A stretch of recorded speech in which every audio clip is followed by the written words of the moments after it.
Hey guys, Mr. Backward here. In this video we're going to look at equations of circles.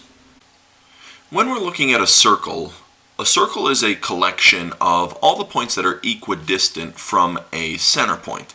And as we're looking at this circle on the left hand side here, that center point we're going to call H and K as the ordered pair.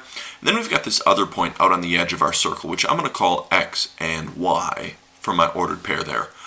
The distance between the center point and the outer edge of the circle is its radius. So we can actually use the distance formula to help us figure out what the standard form equation of our circle would be.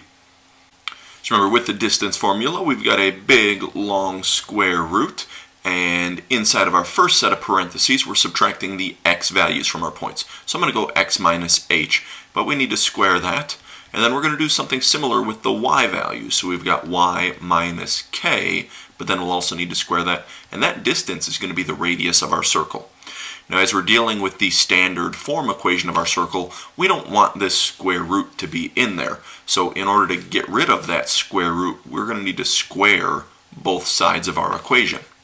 And then when we do that, that big square root will go away. So we're just going to have the x minus h squared left over, and the y minus k squared on the left hand side, and then on the right hand side we're just going to have r squared. And this is the standard form equation for our circle, where h and k is the center point and r is the length of the radius for our circle. So here we've got a couple examples where we are going to write out the standard form of the equation of a circle based on being given a center point and being given the radius. So I'm going to write out that standard form first. Remember, the center point tells us our h and our k value, and the radius length is our r value. So I'm going to take those and just plug them into this standard form where they belong. So in the first set of parentheses, we're going to have x minus negative 4 squared, plus, then we'll have y minus 1 squared equals 8 squared.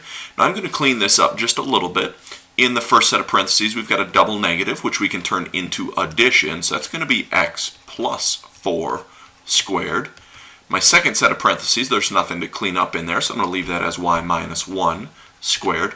And on the end with the 8 squared, we know what 8 squared is. That's 64. So this is the standard form of the circle with the center at negative 4, 1 and a radius of 8. Now in our second example, the center point is at 0, 0 and the radius is 5. Again, I'm going to label my h and my k and my r value, and then I'm going to take those and plug those into my standard form where they belong. So we're going to have x minus 0 squared plus y minus 0 squared equals 5 squared. And then again, we're going to look to see if we can clean this up at all. X minus 0, if we're taking x and we're not subtracting anything from that, then that's just going to leave us with x, but we still need to square that. Similarly with the y, if we have y and we take nothing away from it, then we still have y, but we need to square that. And then on the right hand side, 5 squared is 25. Now in this example, what we've got is we're given the equation of a couple circles, and we're trying to identify what the center point and the radius of those circles are. Again, I'm going to write out the standard form of my equation. Now remember, as we're finding the center point, we're trying to figure out what these h and k values are. So h is the number that's being subtracted from the x, and k is the number that's being subtracted from the y. So if we look at this first example, 3 is the number that's being subtracted from x. So it's the h value for my center point. And if I'm looking for that k value, the number being subtracted from the y is 7. So the center of this circle is at 3, 7. Now as far as the radius goes, the number on the end is r squared, but I want just r. So with this 36, I don't want the 36 as my radius. We need to square root that value, and the square root of 36 is just 6. So this circle is centered at 3, 7 and has a radius of 6.